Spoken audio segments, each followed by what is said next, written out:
Hey freaks, it's Lono here. Just wanted to give you a little intro to what you're about to listen to. I'm now back in Lynchburg after the Scares That Care weekend.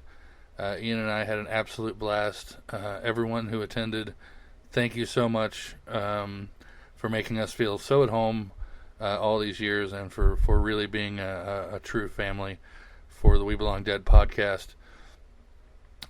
What you're about to listen to is not a professional interview.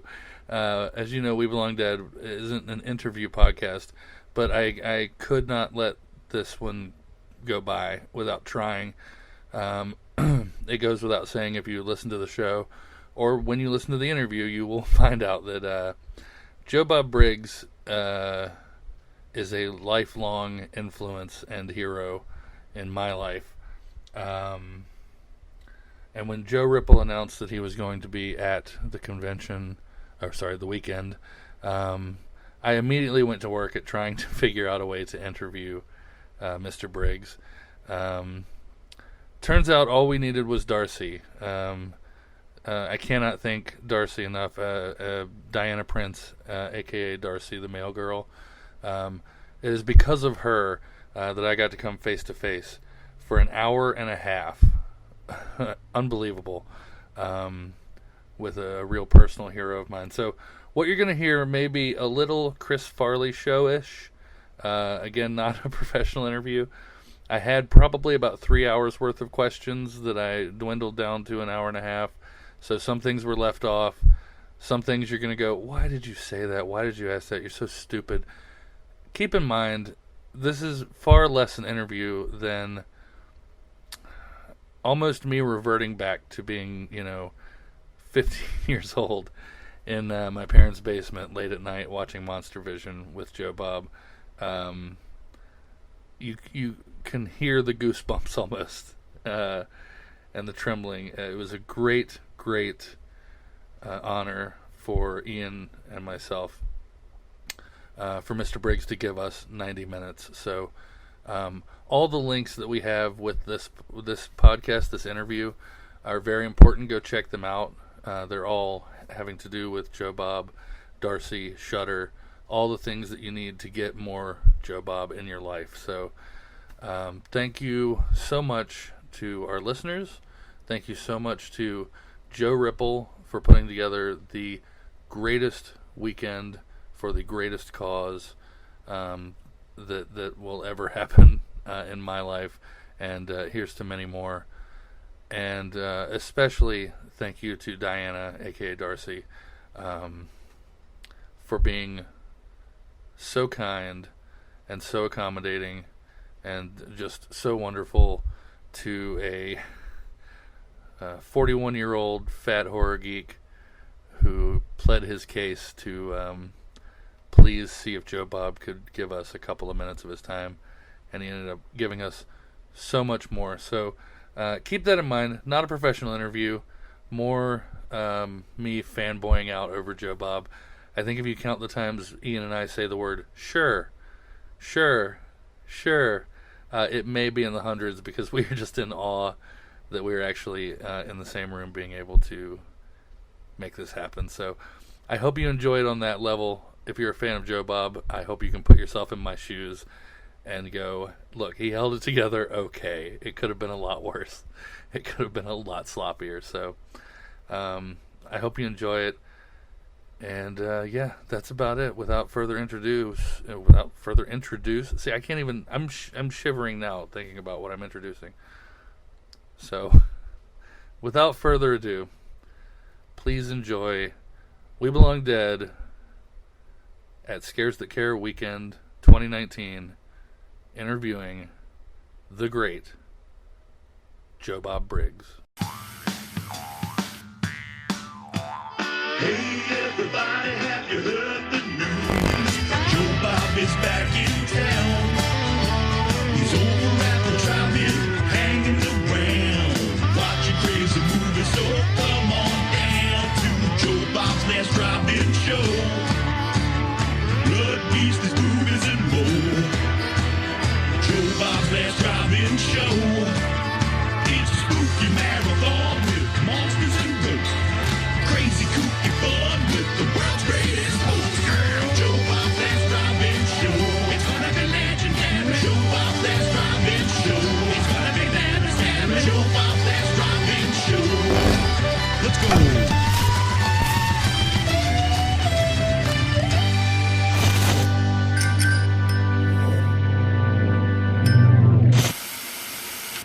So this is actually happening. We've talked about it for months. We've hoped that it was going to happen. And anyone that's listened to our podcast ever knows that every episode there's at least one mention of the man sitting across from me right now. Living legend, icon, guru, some might say cult leader. Yeah. The inimitable Joe Bob Briggs has joined us. Well, thank you. All 4 words that you just used for me mean you're old. Yeah. It's true. It's true. I discovered Monster Vision smoking weed in my parents' basement and eating pizza rolls. That's probably the only reason it seemed good at the time. Not at all, sir. Actually, it went before that. I had relatives that got the movie channel.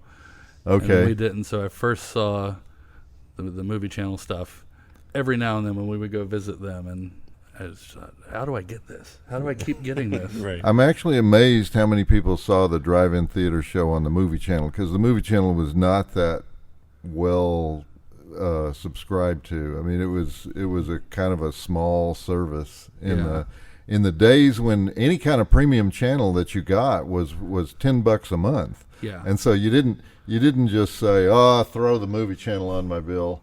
You had to really want the movie channel, and if you already had HBO and Showtime and Cinemax, then maybe Right. you would spend the $40, to go ahead and have the movie channel. But not that many people had it, and I could tell by the fan mail what parts of the country had it. There were some places where in the early days of cable, for some reason, everybody in town would sign up for it. Right. And then there were other places in the country where it was virtually unknown.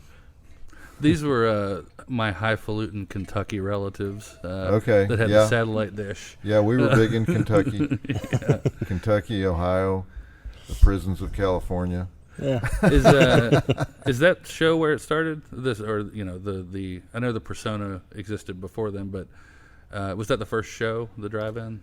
That was the first regular gig on a TV show. Okay. I had done TV I think once before that, but yeah, that was the first. That was actually a guest shot. They just invited me to be a guest host for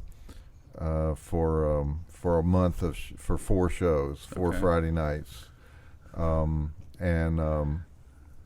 they invited me back for a second month and a third month.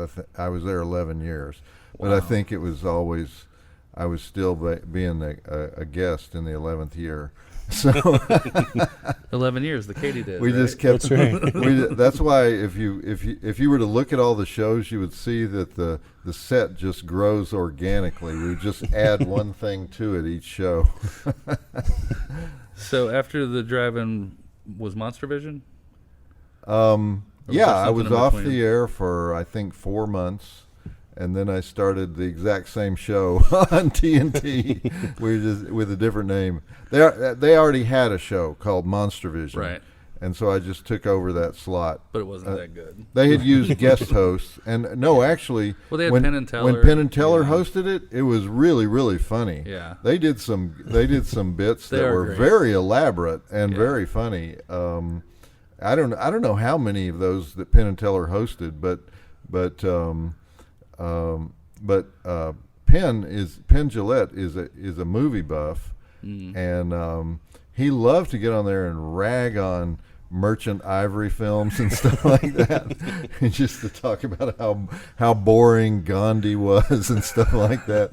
And so he was kind of a perfect guy to do that show, but no, I kind of took it over and became the permanent host of Monster Vision. I love Penn and Teller, but I will say I don't know many people that are searching YouTube for Monster Vision with Penn and Teller. Oh, you should though. You should. Oh, though. I agree. If yeah. you can find those shows, they're really the interstitial they did on those shows is really funny. Have you seen Penn's newest movie, Director's Cut? I think it's called. No, I should see that though. It's 'cause strange. I'm a fan of Penn and Teller. It's very Penn Jillette.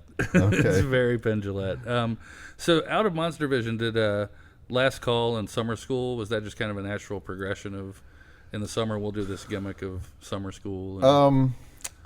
Summer school was, I would occasionally do bits where I would stand in front of a blackboard and with a pointer. Yeah. And so the programmers, the two programmers for the show came up with the idea of, programmers meaning the ones who buy the movies. Sure. They came up with the idea of, we just love it every time you're like standing in front of the blackboard. Why don't we do a whole thing of Professor Joe Bob, and so they sort of came up with the concept of Joe Bob's Summer School.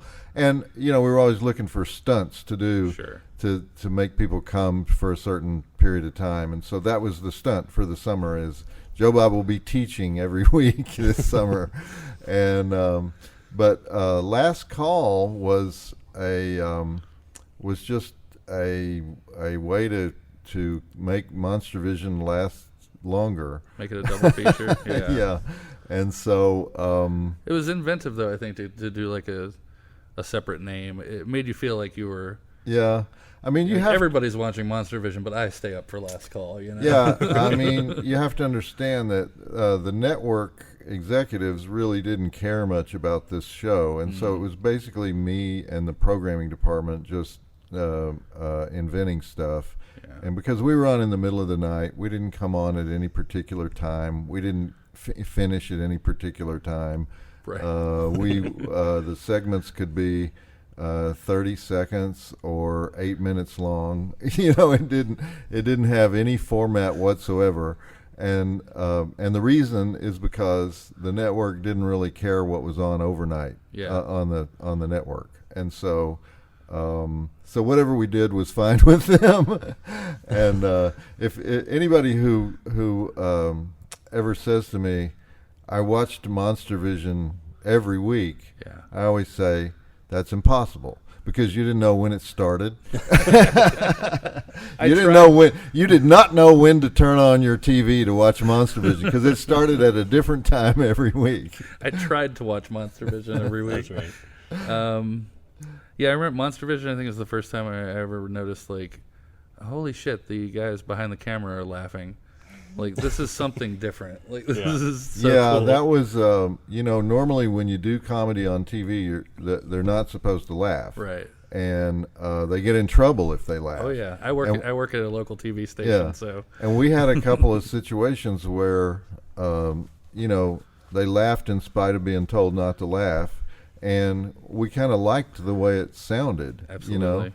And so we just changed the rule, and we said, don't laugh on purpose, because that'll be hokey. Sure. But if you laugh, it's okay. If it's real, let it rip. Yeah. And so we started we started letting the crew laugh, and then we started, like, I started making references to people in the crew. Yeah. I'm still doing that today on the Shudder show. Well, I remember that first marathon. At some point, you were kind of encouraging them. You can laugh if you want to laugh. Come on. Yeah, I was so happy to hear that. They were all newbies on the first marathon, and so I had to tell them it was okay to laugh and loosen them up. And it was I was a little bit stunned, because we finished the first. We finished the first one, which was Tourist Trap. Yes, it was. And the crew applauded. And I said, well, you guys, you guys were awfully quiet to be applauding now after we've turned off the cameras, And this does me no good. Yeah. And so they obviously didn't feel like they were allowed to be expressive, during the show. There's something that I missed. I've seen a couple of clips on YouTube of it, but what was Joe Bob's private screening room? Joe Bob's private screening room? I have no idea. Oh. Probably, if I had to guess. Maybe something that was, like, packaged after the fact. Well, if I had to guess, I did a pay-per-view show. Okay. That was back in the days of when they were trying to promote interactive cable. Yeah. Where you had a box at home and you could vote on stuff and everything. Yeah. We did a show, and I won't be able to remember the name of it, but it was a competition. It was a Scream Queen competition, and we couldn't get enough Scream Queens who would agree to do it, and so we got some Andy Sedaris girls to fill in. When in doubt. But because they had a topless sequence, there was a hot tub sequence, there was a doing the backstroke in the pool sequence, there was all this nudity stuff, and there were these. I'll never forget this because. And anyways, you could vote on your favorite girl at home, and different girls would win in different parts of the country, depending on how the voting was done. But I'll never forget this because we had these two photographers who worked for Playboy. They did those Playboy, the Playboy Channel things. And so, when you have the Playmate of the Month and she's under the waterfall or whatever, they would shoot those things. And I didn't know that those things are shot in little tiny pieces, and they're shot on high-speed film. They speed up the film like double or triple, so that then when they slow it down, so they can do ultra slow-mo, and all makes sense and it'll now. still be high quality. And so they told the funniest story. They were shooting the Playboy Playmate of the Year, and they were shooting her in Hawaii, and they were shooting with these $200,000 Sony high-speed cameras. And they had two cameras, and they had two people in the water with her under the water, in front of a waterfall in Hawaii, and she was up to her waist, and one of the guys holding one of the cameras, it was slippery rocks, and one of the guys holding one of the cameras was about to fall over backwards, and so the guy on the other side of the Playmate just rammed the Playmate's head down in the water so that he could vault over the Playmate and grab the Sony camera. And of course she was furious, because they had just like completely, almost drowned her in order to save the Sony camera. And so she called Hugh Hefner, and Hugh Hefner called back and said, "What happened? Tell me what happened." And they said, "Hef, we saved the $200,000 camera." You did the right thing. You absolutely did the right thing. That shouldn't surprise me. Oh man. Well, I need to thank you because there was a week of I believe it was Monster Vision, years ago, of course, that you introduced everyone to some horror hosts. You had Goulardi on. Oh yeah, we Zachary used to have we did that more than once. We had we would have all the horror hosts on. I've actually asked Shudder if we can do that on the new show. They're not that. I can't get them that excited about the idea, but I would like to have. Some of us would love it. I would like to have Elvira and Goulardi. I just saw Goulardi a couple of months ago when I was in Chicago. He invited us, myself and Darcy the Mail Girl to come by his studio in Chicago when I was performing there. But I would like to have Elvira, Goulardi, and some of the others like Count Gordeval, who was here. He's a great guy. Who was here at He's a really great guy. at this event, and there's many horror hosts. There aren't as many national ones as there used to be, but no, I love those shows. Well, without you, I would have never known Zachary, and that's like a huge. You would part never of my know life now. Zachary. Well, I wouldn't. Zachary is the original horror host. I would have eventually, I guess, but you got me into him early. Oh man, no! Zachary started everything. Oh, yeah. Everybody, every horror hosting show since Zachary is some version of what Zachary already did in 1957 at WCAU in Philadelphia. And I loved your soliloquy on Shudder about Yeah, Goulardi I no mean, disrespect to Cassandra or any of that. No, I had to fantastic do stuff. my tribute to Zachary because because when he died, it wasn't noticed that much. It was noticed in New Jersey and New York and a few places where he'd worked, but it wasn't really noticed the way it should have been. Yeah. The Vampira got more attention than Zachary, you know. Yeah. So anyway, there are a lot of the instances of that where I feel a lot of people are gypped. When Toby's a great example. Yeah. Of that. Toby Hooper. That should have been huge. Yeah. You know, that's another thing that I would like to do on our show at Shudder is. You notice when they do the RIPs on the Oscars every year, there's never any horror people on there. Yeah. They forgot Dick Miller this year. And Dick so fucking Miller. So I want to do RIPs. I want to do Shudder RIPs once a year. Yeah. You know, maybe on the Christmas show or. We do an RIP special on our podcast at the end of December. They didn't really honor. Julie Adams. No, you know, they did not. So, you know, so I think it's important. Who's going to do it if Shudder doesn't do it? You know, right. And then all it's going to do is get them more respect from the mutants that you created. Yeah.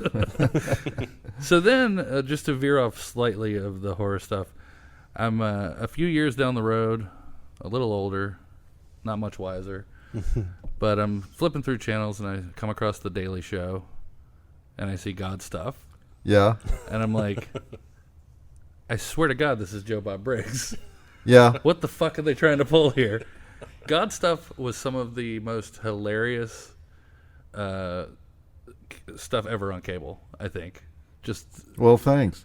I'll tell you how that happened is I have some friends in Dallas who run a foundation, and the purpose of the foundation is to expose religious fraud. Okay, so they try to nail these guys for fleecing widows and orphans. Yeah. And so they monitor the Robert Tilton types. Yeah, they monitor all the televangelists. And so there's 1,700 hours a week of televangelism, and so they actually sit there and watch all this stuff, looking to see if these guys violate consumer fraud laws. Okay, so in the course of doing this, they started keeping blooper reels. You know, they started keeping. They would see stuff and they would go, "Man, you know, we got to save this," and they would put it on the blooper reel. And so they showed me some of this stuff, and I said, "Oh my God, this is like religious talk soup. We got to use this stuff," you know. And so that's how that started. And the Daily Show was just getting started, and somehow I met the executive producers, and they said, "Okay, we want you to do it." They said, "But we don't want you to use the name Joe Bob Briggs. We want you to use the name that's on your birth certificate." And I said, "I've been working as Joe Bob Briggs for a long time." Yeah. And they were like, "Well, we can't have any fake names." And I said, it was a producer had been the producer at Letterman. Okay. And she says, "We're the same at Letterman. We don't allow any fake names on Letterman." And I said, "Bobcat Goldthwait has been on your show. His name is not Bobcat," and they were just adamant about, I had to use my birth certificate name, and so that's why GodStuff is a little different, but. And that was the early days of the Daily Show, and they didn't really know how they wanted to do it. I think I had 1 or 2 years. How long was Craig Kilborn there? Like 1 year or 2 years? 1 or 2, yeah. I had 2 years of Craig Kilborn and 1 year of Jon Stewart, something like that. Yeah. I don't remember. They didn't even have a studio audience when they started. That's right. It was, everybody would film their little segments and they would piece them all together. It was always highly amusing to me, to say the least. Then I came upon your commentary track on "I Spit on Your Grave." Yeah, That's a classic commentary track. Have I exposed you to that yet? You have not. No. Well, thank you. That was the first commentary track that I ever did, and the reason is Mayor Zarkey called me up and he said, "Are you that guy that reviewed my movie and liked it?" And I said, "Yeah, I'm that guy." And he says, "Well, would you do the commentary track?" And I said, "Oh, okay." And he says, "Because you're the only guy that ever wrote a positive review of my movie." And so that's how I got the commentary track job. And it was, I forget the name. I forget who released it. Elite Video. It was Elite, there a company called Elite Video? Yeah. And it was a guy named Vinny Boncalari. And Vinny Boncalari owned Elite Video. And he was always pissed off because he made so much money on laser discs, and so he hated DVDs. Because he says, I was getting $78 a piece for these laser discs, and now all I can get for these DVDs is, and so, so we haggled over the price of doing the commentary track, and we finally agreed on a price. And he says, "Okay, go to this recording studio in New York, and there'll be a guy there with an envelope for you." And sure enough, I walked into the recording studio. Wow. Guy sat there while I recorded the commentary track, and he handed me $100 bills. And I did a couple more for Vinny. Vinny would call up and say, "I got this movie, The Double D Avenger." Same thing. Go to the studio, do the commentary track. Guy will be there. I'll give you an envelope. The guy with the envelope. Yeah. I want to know that guy's story. That's right. Yeah, for sure. Let's. I don't want to keep you too long, but let's talk a little bit about your books. And if we're going to see anything new in the future. I don't have time to write books anymore. And will it be the updated and expanded Cosmic Wisdom of Joe Bob Briggs, please? You like Cosmic Wisdom? That's my least popular book. I was telling Darcy the other day. The Cosmic Wisdom of Joe Bob Briggs is my least popular book, well, probably. I don't think it came out in paperback, but no, it never came out in paperback. No, I love it. I think it's great. That was a collection of articles that I had done in various places. I tried to sort of tie them together, but not very well. All my books sold out. I mean, first of all my books have been out of print forever. Yeah. But the remaining ones that I had in my warehouse, I sold them all at conventions. Sure. And people complain to me all the time, "Why are your books so expensive?" Well, I guess because it's like it depends on when you bought them.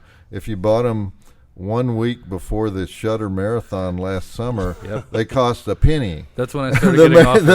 The postage. You know how sometimes on Amazon the book is a penny and the postage is $3.95. My books were a penny. And then the week after the marathon on Shudder, they have some kind of algorithm on Amazon. They've got to. So somebody said, how can they be charging $5,000 for your book? I don't think anybody ever bought one for $5,000, but there was a couple of days where on Amazon, the original Joe Bob Goes to the Drive-In was $5,000. Wow. It's like, jeez. I hope no idiot paid $5,000 for it, because it didn't stay in that level very long. But anyway, there's a guy, one of my fans named Ben Nagy, bless his heart, is a journalist who lives in Cleveland, and he has dedicated himself to going and finding all the stuff that I wrote in the early days, because like the original book, Joe Bob Goes to the Drive-In, it doesn't have all the columns in it. Sure. It has representative columns from the first 2 or 3 years, but it doesn't have them all in there. And a lot of, I would write for anybody. So I wrote for Canadian newspapers. I wrote for tennis magazines. I wrote for, my stuff was just all over the lot at a time when the stuff was not saved. Right. There was no internet archive or anything. And so he's gone and he's actually found all this stuff and put it all this sounds together. like something that's going to make me really happy. and actually I said, Ben, what do you need to finally, make sure you have 100% of the original columns? Yeah. And he says, well, I would have to go to Dallas and look through these morgues at the newspapers. And I said, Ben, I'm going to write you a check right now for the airfare and for the hotel and for whatever you need. And so he said, oh, you really? And so I sent him to Dallas, and he found everything except 2 columns. There are 2 Joe Bob Briggs drive-in columns that we do not have, and we kind of know when they came out. Wow. And we I think we know what movies it was, but we don't know. We can't find the columns. They're missing from the microfiche or whatever. Anyway, here's my point. All this stuff, we're trying to figure out now a way to publish it. That book you have right there, Joe Bob Goes to the Drive-In, was the first Joe Bob book. It has an introduction by Stephen King, who graciously did that for me, and it's not complete. Well, there's a complete version. It'll be about a third longer than that book. There is a complete version that Ben has put together that we can go ahead and say, okay, we're going to republish Joe Bob Goes to the Drive-In, but it's going to have a 30% more never before seen material in it. And of course, I want Ben to write an introduction and tell about his search for all this stuff and everything. And we will publish that. I just need to find. I talked to my usual publisher, and he was unenthused about doing it, and so I might find time for a new publisher. I might have to publish it some other way. I think Fangoria has a publishing arm now. Yeah, I've talked to them. I mean, there may be some way to. There's some way to do it, and I said, Ben, of all the stuff you found. If each book was 220 pages, how much additional material have you found? And he says, oh, that would be about 9 more books. Oh, Jesus Christ! I'm like, oh well, I don't know if we can. Wow. I don't know if the world is ready for us to say, hey, here's 10 Joe Bob books all at once. I don't think anybody's ready for that. Well, this guy might. You could sell them in an infomercial. You thought you'd read Joe Bob Briggs, Oh, settle into the university library because we have got the elite collection. It's a Encyclopedia Britannica type of deal. And I love the 2 newest ones, Profoundly Disturbing and Profoundly Erotic. Those are really great books. Yeah, I wrote those when I was unemployed, so that's why the articles are so long. Profoundly. They're important though, especially for me. Profoundly Disturbing. I mean, for you to look at the films that you chose. Yeah, I mean that's sort of Moses with the commandments for me. Of like, this is what Yeah, so. Profoundly Disturbing was the company that put those out is Rizzoli. They had this pop culture imprint for America. Rizzoli is an Italian publisher that mostly does like. When you go to the Louvre and you buy the coffee table book of all the artworks in the Louvre, that's Rizzoli. Okay. That's the kind of book they put out. And so they weren't exactly a perfect fit to be publishing Joe Bob Briggs. Didn't know what they were getting into. but they did it's the most beautiful book that anybody ever put out that has Joe Bob Briggs' name on it. And so I liked working with them. But when it came to the marketing, they sent me to sign books at the bookstore in East Hampton, New York, which is the wealthiest town, probably the wealthiest town in America, and it's sort of the most exclusive town. Yeah. And so I go to this book signing at East Hampton, New York, and this, which is the capital of the Hamptons, and so it was Spinal Tap Black Album. It was they had all the things set up for me to give a little talk, with all the folding chairs and everything, and I sat there for about 2 hours and nobody came up to buy a book. And finally this one girl comes up to have her book signed. And I was signing. I said, "Oh, where are you from?" And she's like, "Well, I work here at the store." And so Rizzoli was not good on finding the Joe Bob fans. Yeah, the answer is none more black. Before we get off the books, you wrote like a true crime book, right? Yes, I wrote That's a the book. only one I'm missing. I wrote a book called Evidence of Love, which is a true murder case that occurred in Texas in the early 80s. Yeah. I got to pick that up. It was made into if you don't want to read the book, which a lot of my fans don't read. Well, that's where I stand out from those fans, sir. It was made into a TV movie that won some Emmys called A Killing in a Small Town. Okay. Starring Barbara Hershey and Brian Dennehy and Hal Holbrook. Love Hal Holbrook. Wow. And so I know it was available on VHS. I'm assuming it was available on DVD and probably it's got to be available somewhere on streaming. Yeah. But there's more than one Killing in a Small Town. So just make sure it's The Killing in a Small Town that takes place in Texas and it stars Barbara Hershey. Was that one written under Bloom or Joe Bob? Yeah, that was my original career was as an investigative reporter. Right. So I have that book. I have another book that just came out 2 years ago called, or maybe it's 3 years now, called Eccentric Orbits, which is about satellites. I can guarantee you that nobody that's listening to this podcast wants to read Eccentric Orbits. I can guarantee you that when we stop at Books A Million on the way back home tomorrow, I'm going to search for both of these books. Okay. It got on the top 10 list for the best 10 books of the year for the Wall Street Journal. Wow. So, but I'll also guarantee you that nobody listening to this podcast reads the Wall Street Journal. So how dare you, sir? How dare you? It's true, though. It is very true. Okay, let's talk about. I'm really trying to hurry along. I'm so sorry. I wrote way too much. Let's talk about the show that you're traveling with right now. How Redneck Saved Hollywood. yeah, this is a show that I've been doing a while now. So I've kind of got it. I just did it 2 nights ago here in Williamsburg at the Scares That Care festival.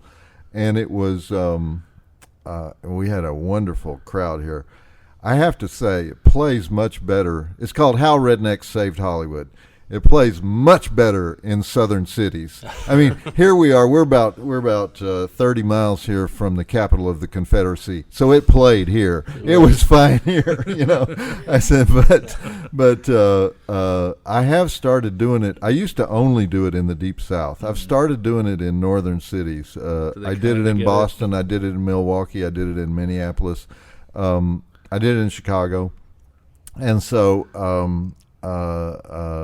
they get it, but they don't get it as well as if you do it in a redneck city. They don't get the chills when you're sitting there waiting for it to start and Eastbound and Down starts playing. Yeah, that's right. They don't get the chills with Jerry Reed the way we do. Man, I love Jerry Reed. Has that been an evolving show? It's been very much an evolving show. The first time I did it, it was called Films of the South, which is a terrible title. That sounds like a Kroger bad title. But I was doing it at a university, a very upscale, hoity-toity university called Millsaps College in Jackson, Mississippi, and they had invited me to be one of their speakers and to do a program, and they wanted me to specifically do Films of the South. Well, I did all those old Betty Davis films, and those plantation films and the riverboat films and all that stuff. And after I finished, I thought, this show would have been a lot better if I did the redneck films. As I was doing the slave owner films, I was doing the English part of the South instead of the Scottish part of the South, and so I went back and changed it into hillbillies and swamp people, and it was a much better show, and road racing and cars, and and it was a much better show when I did the redneck. And so as I started doing it, I noticed that people didn't really know their redneck history. Yeah. And so the very beginning of the show, I said, before I can start this, we got to talk about what a redneck is and where he comes from and why he's called a redneck. And so I have all that in the show. And a lot of times people will come up to me afterwards and they say, man, I got a real education on my own heritage from this show. Anyone that goes to check out the show, you're going to be surprised at what you come away with. Not only is it like uproariously funny, but it's insanely accurate and it's really educational. It is really educational. Sometimes hits a little too close for home for us, maybe. But sometimes does. I love your trigger warnings and your safe space. That was great. Well, I do that because if I do occasionally do it at universities, and universities they want you to do that, and I refuse to do it, and so I kind of make fun of the safe spaces and trigger warnings. Well, I love what you said about stand-up comedy too. I mean, if you go to a university, if you're at a university, that means by definition you're a grown-up. They've accepted you for enrollment at a grown-up place. You should be able to listen to anybody and deal with it. Yeah. We could not agree more.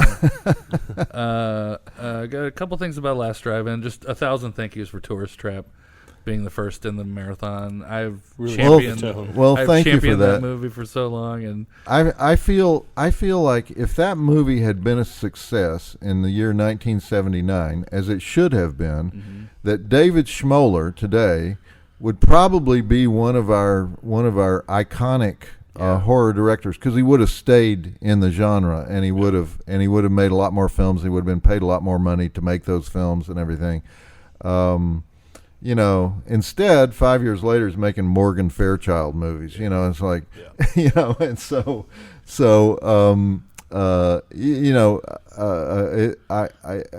I'm glad that the movie's finally getting its deserved acclaim. And we were trying to do that when we made it the first film on the show. Yeah. Well, I feel like a lot of people were kind of like me, because I hadn't seen it before, and I had no idea what to expect. And so the movie starts, and the guy gets trapped in that room with the weird dolls. The movie. It was great. Freaked me out. Like, I was not prepared, and then it just gets better from there. When the jaw drops. No. Oh yeah. It's fantastic. Yeah. But I loved it. Chuck Connors is great. It violates a lot of the rules of horror. Because like that, exactly what you're talking about. That kill comes right away. Yeah, they do that kill right away, and then, but you don't really know exactly where that guy was. Right. And then they explain later where he was as the other tourists arrive at the tourist trap. Yeah. I gotta say, also, since you showing it on Shudder, I've noticed a lot of like horror tea companies and pen companies are really pushing Tourist Trap as part of their... Really? Yeah. Okay. Terror Threads has been doing it, Cavity Colors, some really kind of top-tier guys out there. Some really cool designs, too. Really? We should put out a rate card, Hey, you want us to revive you? Really? Let's revive this icon. That'll be 20% of your merchandise. How shocked were you, or were you shocked? Did you see it coming? The internet shutdown that first marathon caused. Oh, I was totally shocked. You could watch our Facebook feed, because we were doing like a live marathon along with it, and we went from sad to frustrated. I was shocked and confused, and if I talk about it too much, I'll get choked up, because people were so overwhelmingly nice to me. Yeah. I mean, they were so overwhelmingly happy, that I was doing the show. Well, I didn't know that this world existed. It's probably the same way that the guy who made Sleepaway Camp, that 20 years later they invite him to a big thing where everybody celebrates his achievement, and he does the previous 20 years he thinks he made a crappy movie. Well, I'm sort of the same way. It's like, it had been 17 years since I was on Monster Vision, and I had been let go in such a quick, unceremonious way Yeah. that they didn't even let me do a farewell show or anything. Right. And so I had just vanished off the landscape. Yeah. And Shudder was not dying to put this show on. You know, it was the producer and the director. Matt Mangiarides was the producer, guy who's worked for Troma a lot. Okay. And Austin Jennings, a guy whose regular job is at MTV, was the director and still is the director. And they believed in it. And so they kind of strong-armed. Shudder actually canceled the deal to do the marathon. Did they really? And they did it on a shoestring budget. Wow. And so it was people that really, and the crew was all working for virtually nothing, you know. And so the fact that it was done at all was kind of a miracle. We did it in the slums of Newark we got a donated a little room. They gave us one little room in the studio owned by Ink Master. Okay. You know the reality show Yeah. Ink Master? They have an abandoned factory in Newark that they use for their shows, and they let us use one little room to do our show. Wow. And so fortunately, Diana Prince, who plays Darcy the male girl on the show, on July 13th, 2018, we were supposed to be tweeting together, and so we were in Dallas to do a promotional event, and so fortunately she was there with me, or I would never have known exactly what was happening, because when the whole thing broke down, and no one could get on, I said, "Oh, this is a disaster. Well, you know, I'll never be heard from again." And she was like, "No, this is the greatest thing ever." And I said, "Can anybody watch the show?" "No, nobody can watch the show." Isn't it great? And I said, "Well, I'm kind of proud of this, you know, the you know what we're doing here." And she was like, "Oh no, this is the greatest thing. Nobody can see the show, and it's the greatest thing that ever could have happened." And I'm like, I'm not sure that I like this kind of fame. and about halfway through the second movie, which was Sleepaway Camp, I would say 50% of the people got back on somehow. Yeah. And then throughout the night, people would get kicked off. They would get back on. Yep. Sometimes you could watch it on your phone, but you couldn't watch it on your laptop. You could watch it on a certain device, and you couldn't watch it on another device. And then when we got to the end, the one that I really wanted everybody to see, which was the Zachary tribute at the beginning of Pieces, which was the last one, the whole thing went down again. Nobody could see that one either. So nobody could see the beginning and nobody could see the end, but they could see parts of the stuff in between. Yeah. And I was sort of like I was getting all these emails and messages from people, some of whom were pissed off that they couldn't watch it, and some of whom were thrilled that we broke the internet, you know. And so I didn't figure it out till much later. And the main reason I figured it out is Comic-Con was coming up right after that, and Shudder was like, "We want to make an announcement at Comic-Con. We want to make an announcement at Comic-Con." Now you want to make an announcement. And I thought, "Oh, okay. Well, then I guess it's a success then." Yeah. You know. And fortunately, we were not planning to put it up the next day for streaming. Oh, it was really just going to be a one-shot thing. Well, no, we were going to put it up like a month later or something. Yeah. You know, but because it was so. People were so mad.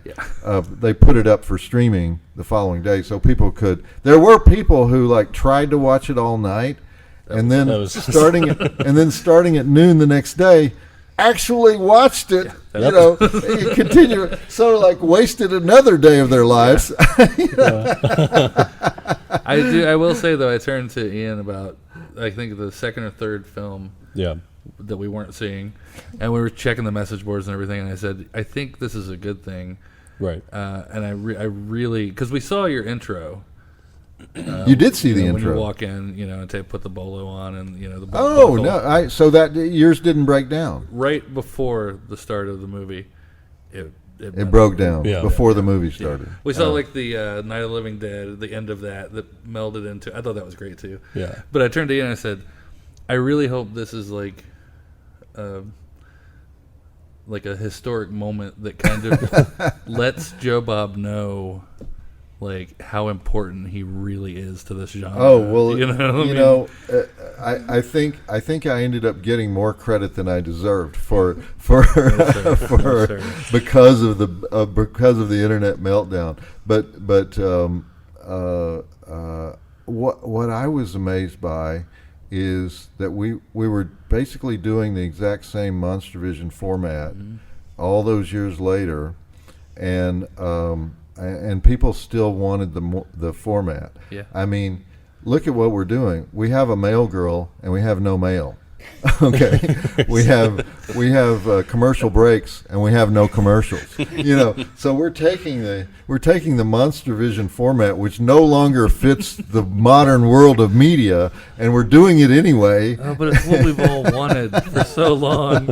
We don't care that there's no mail. We don't care that there are no commercials. What we want is Joe Bob to tell us about the movie and then make us think that we're going back to the movie and then turn to another camera. That is our favorite bit of everything. Did that just come naturally? Well, yeah. Well, I mean, what's It's funny the about that best. is, the first 2 or 3 times it happened, it was just me forgetting to say something and adding it on, and then it became such a, people liked it so much that they were like,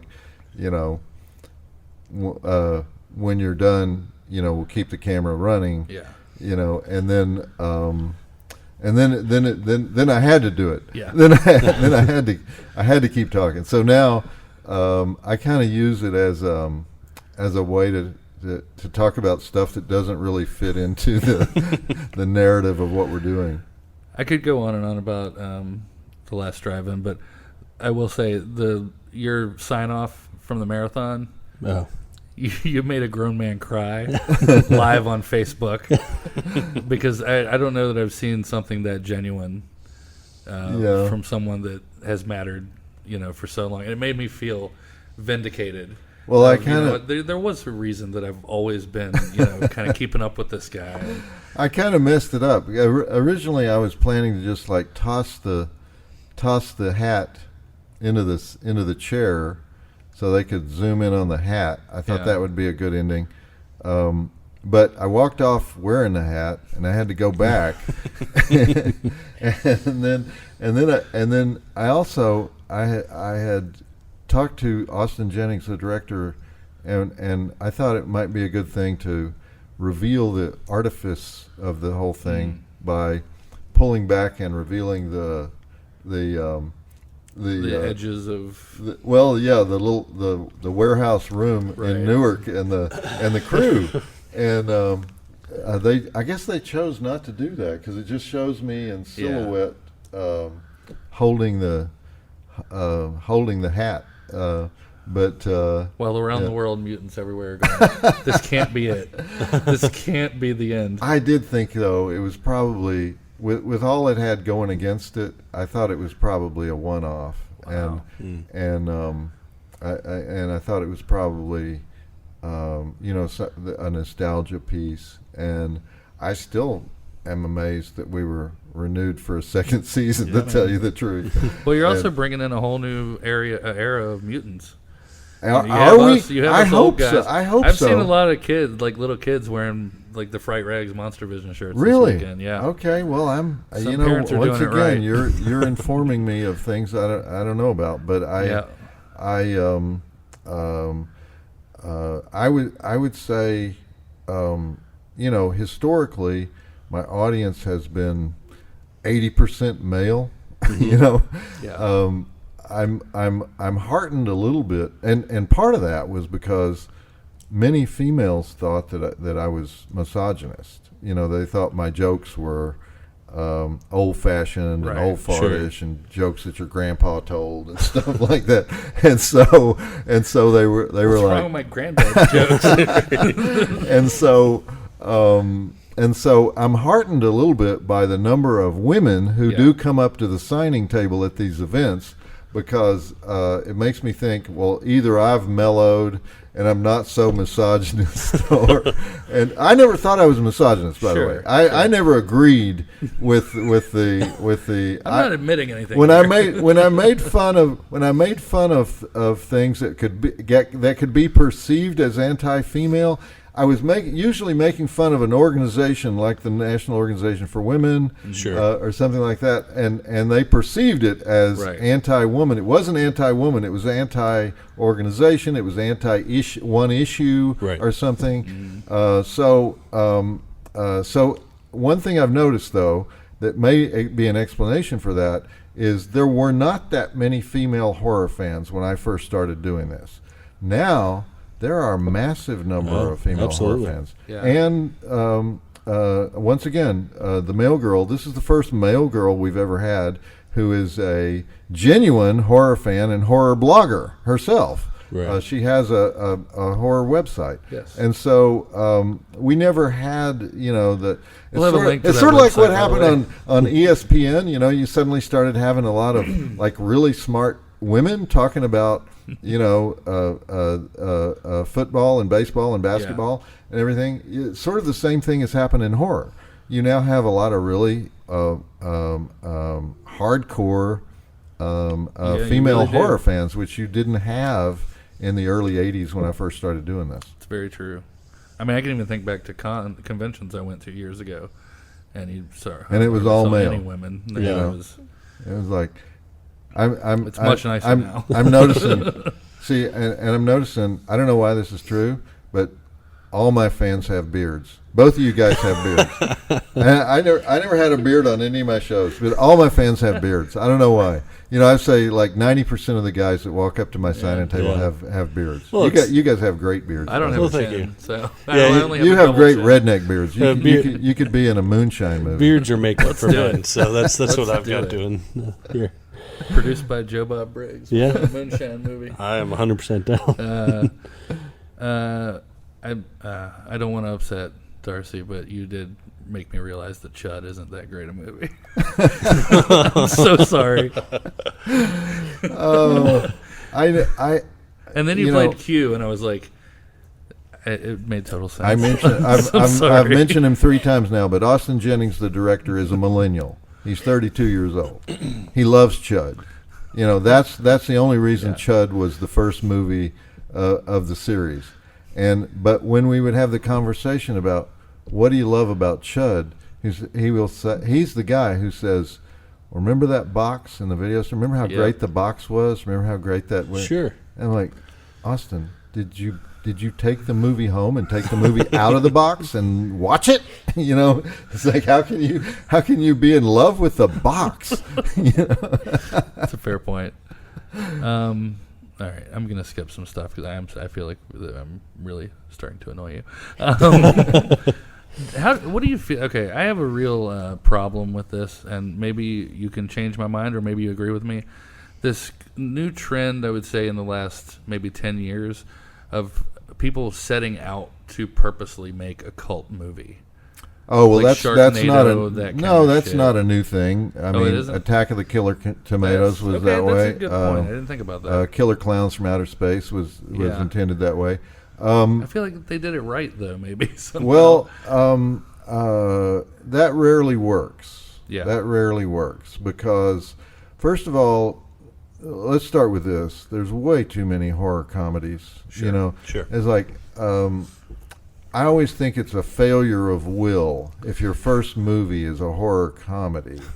I mean, there's nothing wrong with it as a genre, but go ahead and be brave and make a horror film. Try Yeah. to scare people. Really work on the details of because it's hard to make a horror movie. Yeah. It's hard to make a horror comedy, but it's easier. It's easier than making a horror movie.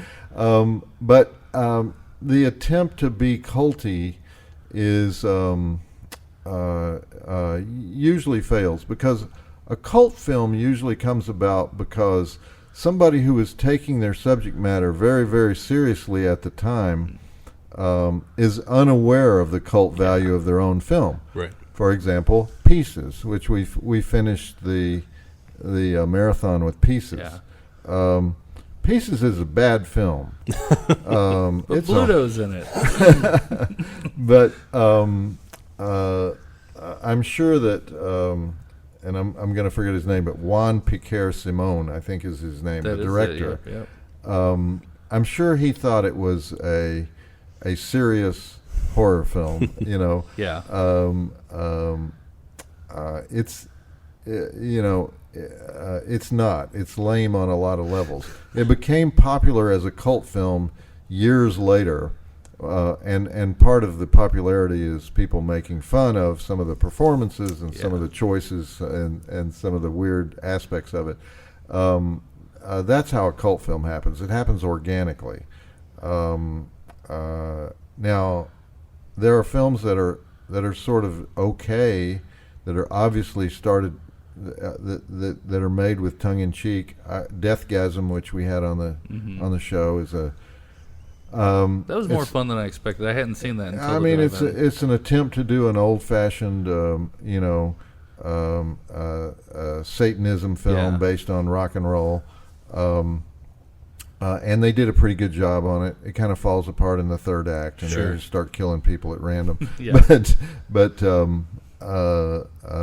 you can execute one well. But I would really like to see more original scripts that go for the jugular. Sure. Yeah. Absolutely. You're still able to. I'm 41 years old, and you're still able to introduce me to films that I have not seen that I now fall in love with, like Blood Harvest. You fell in love with Blood Harvest? I should not love Blood Harvest. Oh man, but I do. That's love a small. Blood Harvest. That's a small club. It's not a real love. I would say it's But there's something fascinating about that movie. I've always been fascinated by Tiny Tim, so that is part of it. But then watching you watch him, watching you, was one of the coolest. Man. Like that was our. This guy gets it. He gets it. This guy gets it. Our producer found that. Our producer wrote a biography of Tiny Tim, and in the course of writing that biography, he discovered that clip of Tiny Tim watching Monster Vision, watching me introduce his film on Monster Vision, and being totally clueless about who I was or whether this was a good thing or a bad thing. And there's something to me that's very sad about that clip, but the idea of putting the clip on the show is so many levels of reality that we just couldn't resist. Yeah. I'm going to just say some names that I think maybe you would have like a quick story about. Okay. If you don't, I don't have any quick stories, so this is a bad idea right from the beginning. Did you ever have any run-ins with Vincent Price? I never met Vincent Price. I love Vincent Price. Yeah. I recently watched Bloodbath at the House of Death, that horrible Canadian, and it made me think that would be the end for that would be a good back in the Monster Vision days. I once heard Vincent Price talk about horror being what saved his career, because Vincent Price was a classically trained actor who has an accent that is the official. It's called a Philadelphia mainline accent. That's the official accent of movie stars prior to about the year 1950, and that was the accent used on the legitimate stage, and that's what Vincent Price had. It sounds a little bit like a British accent. It's an American upper class accent is what it is. It's called a mainline accent. Once Marlon Brando came along, You could no longer use that accent. And so Vincent Price says, my career was saved by being that guy in horror films. And it's a very interesting thing because, yes, you can do that accent if you're doing a genre film, if you're doing House of Usher, if you're doing, Sherlock Holmes, but you can't really do that in a contemporary film. Yeah. You can't have that accent anymore. Betty Davis had a perfect mainline accent, and Vincent Price. Yeah, yeah. How about Rocky Erickson? Another Texas boy from 13th Floor Elevators. Never met Rocky Erickson. All right. I just thought the horror side of him you might have... Okay, here's someone I think that you can talk about that I don't know much about, but I've been fascinated. Reverend Donald Wildman. Oh, Reverend Donald Wildman and I had a series of debates in the early 80s. Reverend Donald Wildman of Tupelo, Mississippi, was the founder of an organization called the American Family Association, and they were dedicated to the idea that movies caused crime, and that sex movies cause deviant sexual behavior, and violent movies cause people to go off the deep end and murder their family and stuff like that. And so I would go to these, free speech panels where Reverend Donald Wildman would be the spokesman for censorship, sure, and I would be the spokesman for freedom.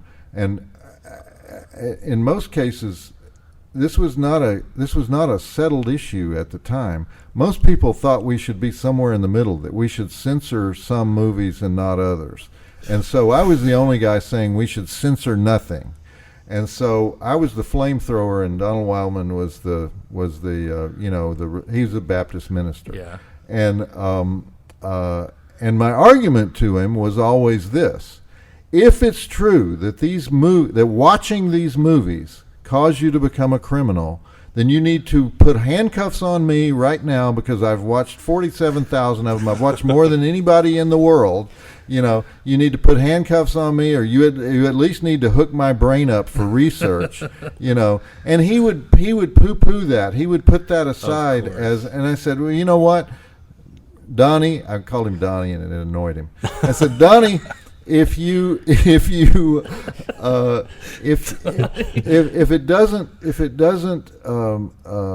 it's not true for everybody, then it's not true.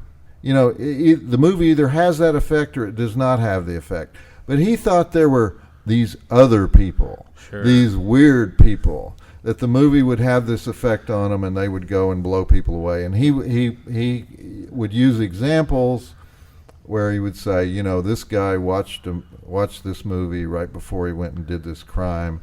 And I'm like, if that was true, Reverend Wildman, then these guys who use that as a defense at their trial would be free today. And none of them have ever successfully used that as a defense at a trial. In fact, the jury always laughs at them when they say, oh, I did it because I saw this movie that influenced me. No jury has ever accepted that. And so, so Donald Wildman was... Is he no longer with us? I'm not sure. I know he no longer runs the American Family Association, okay, but there was a period in the 80s when censorship was a real possibility. A more serious form of censorship than we have now. Like the PMRC, that kind of stuff. See, it happened in England. The video nasty. The video nasty thing. In 1984, they passed a law that allowed censorship of movies, and it was directed at VHS. It was directed at home movies. Once movies went into the home, they decided the government had to get involved and decide certain things couldn't go into the home. There was a similar movement in America that was directed at music, at rap music, and was directed at exploitation films.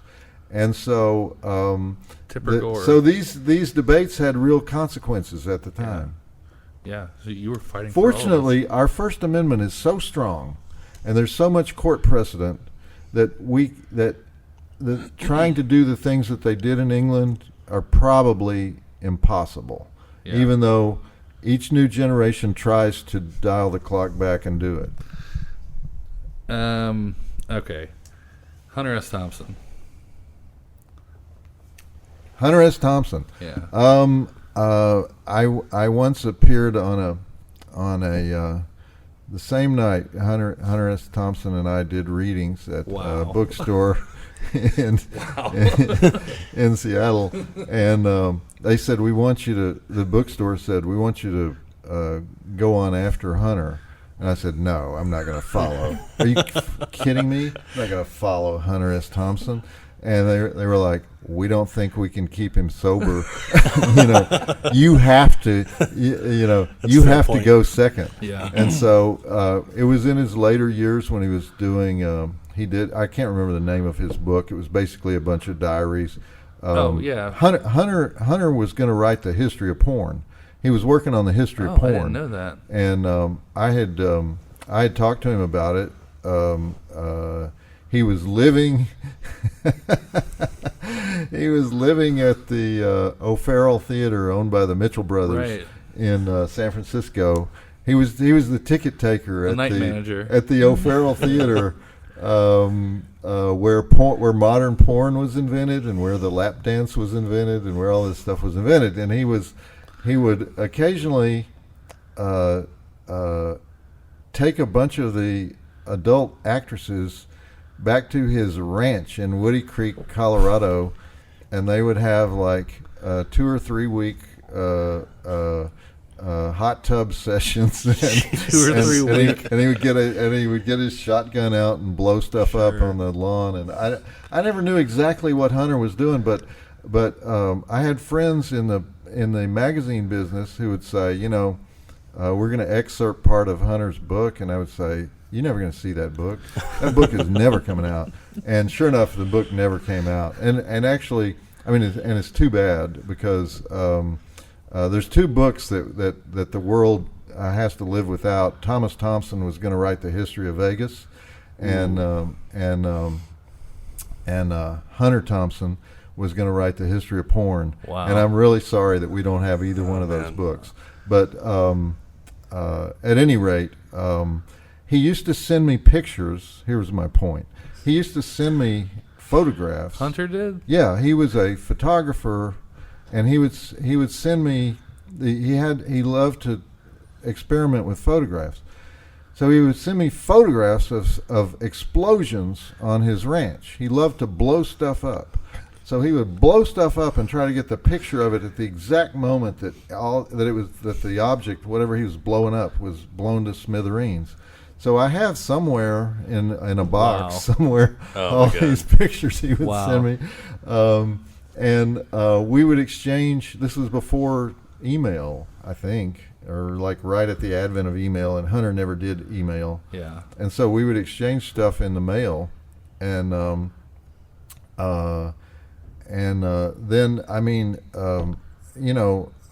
alcohol and drugs got him, and he would still get money from. He would get, Rolling Stone would give him $10,000 to do his next article, and just never do the article. Yeah. And 2 years later, he'd get another $10,000 to do another article, and never do the article. And so that's how he finished out his career. They were paying for hope. Getting advances for stuff he never wrote.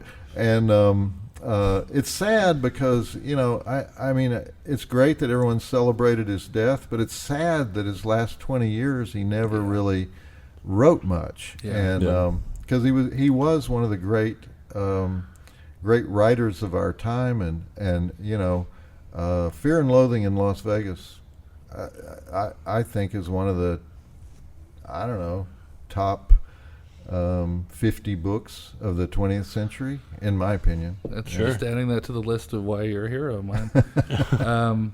This is a guy that I will always regret not having met before his untimely passing, Lou Perryman.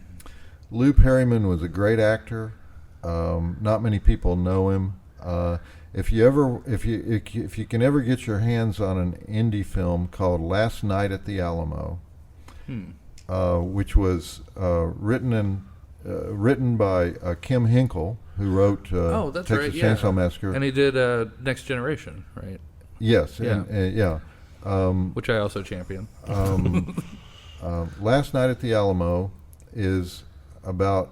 takes place on one night, and it's the night that a bar is going to be in Houston is going to called the Alamo. It's called the Alamo Bar. Okay. Is going to be destroyed the following day to build a skyscraper there. It's an old Texas bar, and Lou Perryman plays the barfly who's been there for years and years and years, and it's just a tremendous Excellent. I'm performance. going to have to look that up. People listening to this podcast will know him as the DJ in Texas Chainsaw Massacre 2. LG. Oh, man. He was always around the Texas indie film scene.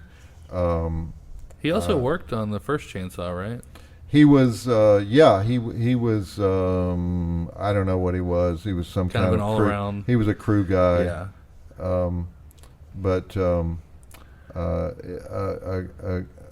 Great guy, great actor, Yeah. beloved guy. Interviews died I've seen early. with him, he just seems so genuine and He was, and very Texas, very Yeah. very hardcore Texas.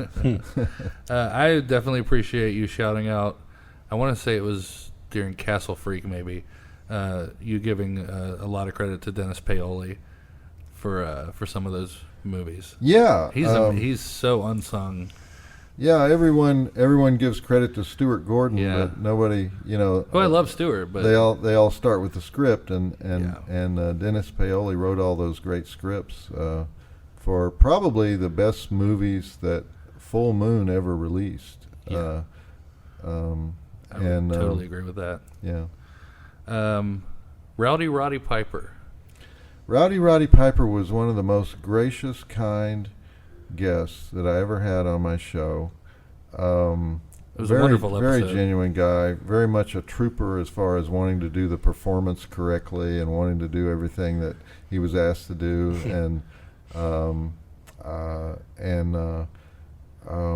I think was a humble guy, and I don't think really realized the influence he'd had on people. Sounds like someone I'm talking to right now. He was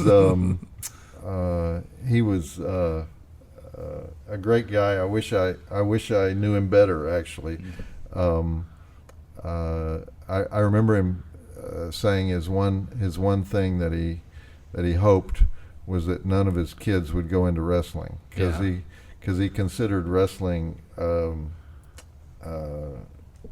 destructive of people in many ways, the people that actually do it. Sure. Not just physically. I mean, he had suffered a lot physically, but he also considered the whole sport, just destructive of the way you look at life and everything. Right. And he was very concerned that he was trying to make sure his kids didn't go into it. That's understandable, I think. You and I have something in common that probably at least no one at this convention can claim that they've done. We've both partied with Mojo Nixon. Yes. Mojo Nixon was worked with me on a film called Great Balls of Fire. Yeah. That was pretty much a disappointment as a film when it came out. It's a fun film.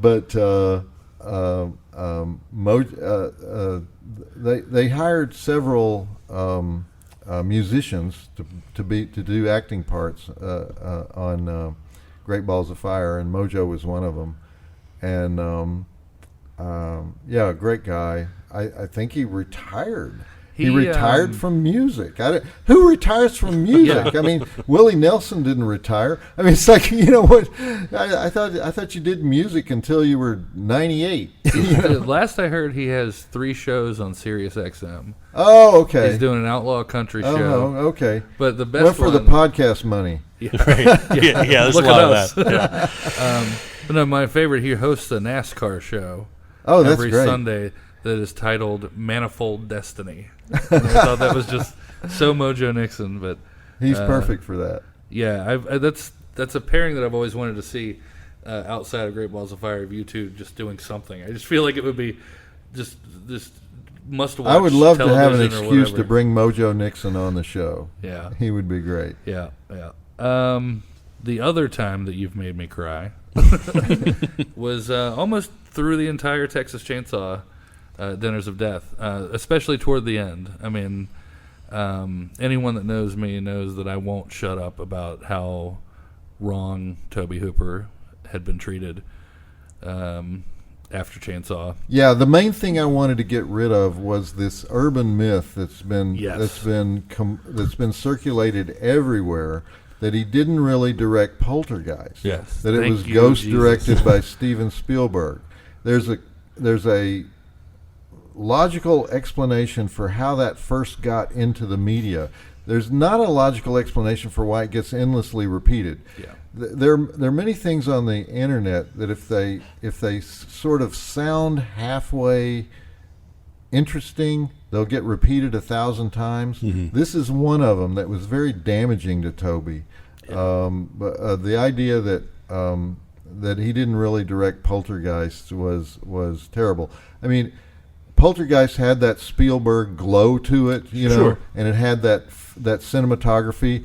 But so did all of Robert Zemeckis' movies, and which were also executive produced by Steven Spielberg. But nobody ever said Robert Zemeckis didn't direct those movies. I'm going to start that campaign. No, it just you got so passionate about it and so genuine about it, and it did my heart good. I mean, last year or the year before, I had to get into a almost screaming match argument during our live podcast to defend Tobe directing Poltergeist, and then to see you again vindicate me. Here's why it happened. Hollywood is not kind to shy people. Hollywood is not kind to people who do not know how to surreptitiously promote themselves. Right. And Tobe Hooper was hopeless as far as promoting himself. He was not a social person. He was a shy guy. He was a great guy. He was a gentle guy, a nice guy. But Hollywood is not nice to shy people. I would just put it that way. I enjoyed the hell out of his book too that he did, Midnight Movie. Yeah. You ever read that? It was a lot of fun. Do you have any Tobe story that you haven't maybe told to death? Not really. I mean, I didn't spend much time with him. Yeah. I did a massive article for Texas Monthly back in, I don't know, the year 2000, somewhere around there. That was a complete history of the Texas Chainsaw Massacre, and I interviewed him several times for that. Yeah. Both in Austin and in Hollywood. But just a really sweet and guy. and I went down to Texas Chainsaw Massacre 2 when they were filming it to do an article for Rolling Stone on Dennis Hopper. And while I was there, he asked me to write a scene with Kit Carson to put me in the movie, and so we did. And wait, you wrote that with Kit Carson? I wrote that with Kit Carson. Wow, that's another mythological creature in my life is Kit Carson. Yeah, and Tobe was very disconnected from Texas Chainsaw Massacre 2. He didn't really want to make the movie. Right. He had to make the movie because Cannon Films financed 2 other movies that he did want to make, Right, Life Force and the Invaders from Mars remake. And so he was kind of making the movie under duress, and so he was not at his best at that time. But People love that movie, though. they do love that movie, and the movie has gotten better with age. It had a lot more in the script than they actually had time to shoot, because I read the script. Yeah. You may remember, if you know the movie well. Sure. There's a scene where a kind of scraggly looking high school band is playing music and walking down the road, and it makes no sense that this band would be in the movie. Well, the reason is because the story is supposed to take place on Texas OU weekend, and Brazos. Leatherface is supposed, which is the weekend in Dallas where The University of Texas plays the University of Oklahoma, and they meet in Dallas. They always play the game in Dallas, and it's a wild party weekend.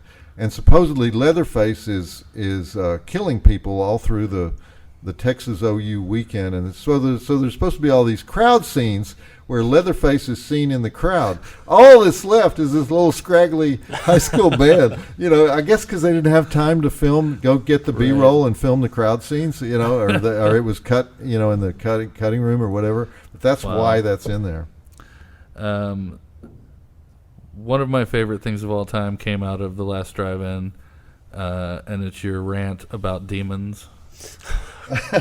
That's Well, it wasn't a rant so much as I was just trying to explain it's just the history. sequels, how the sequels were made in Italy. It's one of my favorite things to rewatch. You just nail it so perfectly.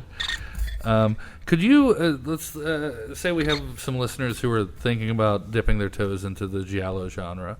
They've never really gone very far into Italian genre, into Italian giallo. Do you have 2 or 3 titles that you think are good starter courses for that?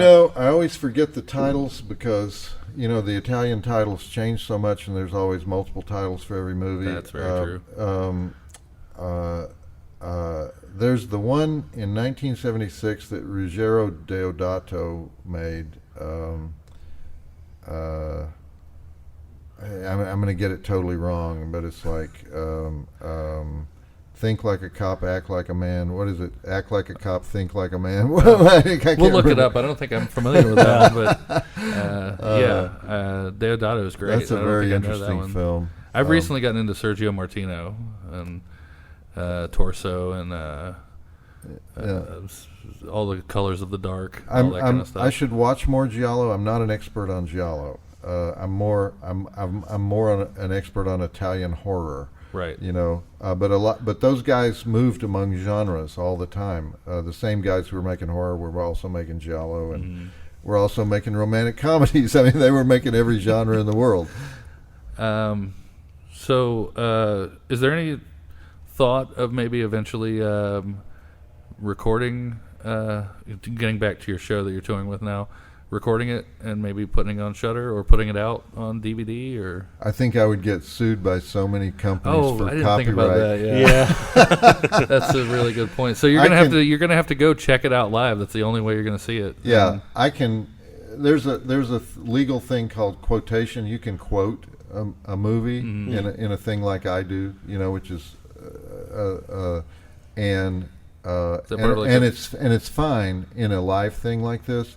I would probably be limited to 40 seconds or something, or 20 seconds if like a fair use act type of deal. Yeah, the fair use law. Yeah. If I tried to film it or tried to release it. Yeah. So. Well, you're going to have to check it out live, which you should be doing anyway. If you're going live in anywhere in Virginia again or North Carolina, I'm definitely going to come out and check it out again. I'm actually going to be doing it in Winchester, Virginia. Oh, at the Draft House. Yeah, at the Alamo Draft House. That's a great I'll be place. doing it in Raleigh, North Carolina, at the Alamo Draft House, and so Video Vortex is down there. You're going to really enjoy Raleigh. Yeah. So, do you have anything? No. And I'll let you also take the lead. Be doing here, it at the Blob Theater in Phoenixville, Pennsylvania. The theater they use for the Blob. Yeah, yeah. It's the Colonial, I think. Yeah, they just did the Blob Fest, I think, up there. Yeah. I saw some pictures on Instagram. That looked like fun. Okay, let's go out with a couple of classic horror films. I think people think of you as the exploitation and like the go-to for that. Are there any classic titles that you would recommend for people? Well, we showed The Changeling on our recent that's a great one. Series.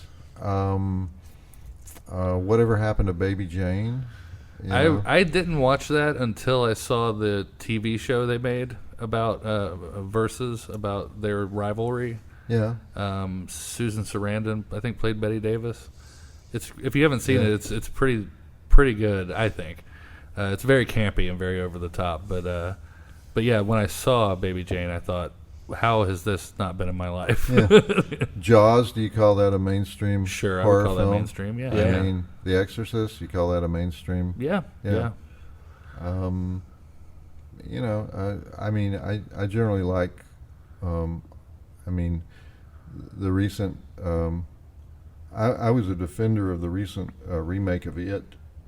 Oh, Sure. yeah. Which I a thought it lot was great. of the hardcore genre people thought it was too many jump scares and not enough substance to it. Yeah.